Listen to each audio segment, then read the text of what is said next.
5 orang ini nggak akan diangkat pada saat rapture, dan yang terakhir akan bikin kamu kaget. Nah, rapture itu nyata, suatu hari akan terjadi, bisa hari ini, minggu depan, atau bulan depan, atau terserah sesuai waktunya Tuhan. Ini bukan mitos, bukan dongeng. Pertanyaannya bukan kapan waktunya, melainkan siapa yang siap dan siapa yang tertinggal. Alkitab jelas berkata, pada waktu itu ada 2 orang di ladang, yang seorang akan dibawa dan yang lain akan ditinggalkan. Matius 24 ayat 40.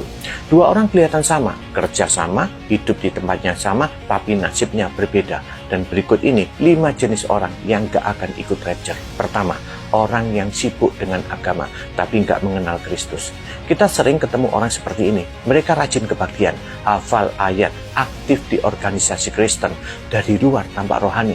Tapi Yesus pernah bilang begini, bukan setiap orang yang berseru kepadaku, Tuhan, Tuhan, akan masuk ke dalam kerajaan surga. Matius 7 ayat 21. Masalahnya bukan seberapa kuat kita beragama, melainkan apakah Kristus benar-benar hidup di dalam hati kita.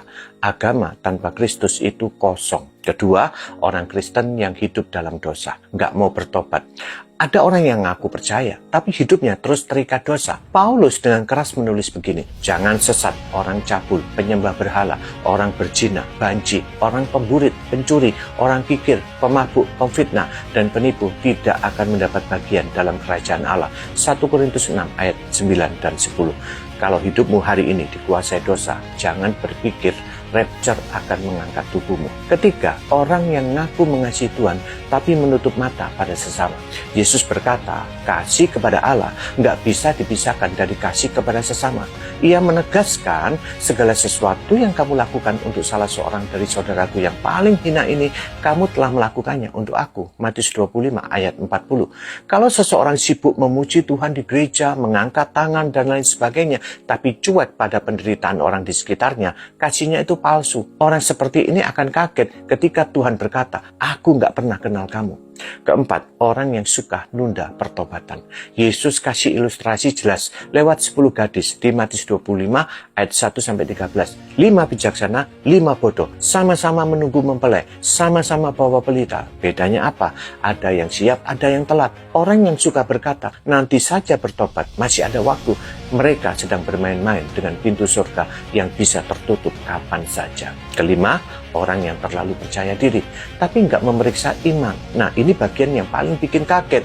Banyak orang merasa aman karena statusnya Kristen sejak lahir atau bahkan anak pendeta.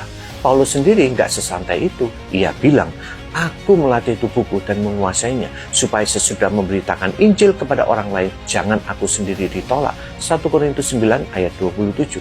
Kalau Rasul Paulus saja serius menjaga imannya, siapa kita yang berani santai? Banyak orang kelihatan rohani, tapi hidupnya nggak berbuah. Itu seperti pohon ara yang penuh daun, tapi nggak ada buahnya. Markus 11 ayat 13 dan 14. Daun bisa menipu, tapi buah nggak bisa.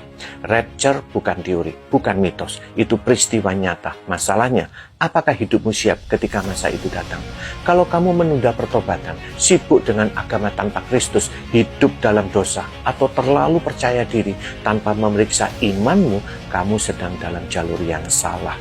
Dan kalau suatu hari kamu dengar pengumuman rapture sudah super dekat, lalu kamu panik, buru-buru bertobat, aku yakin kamu gak siap, kamu pasti ketinggalan.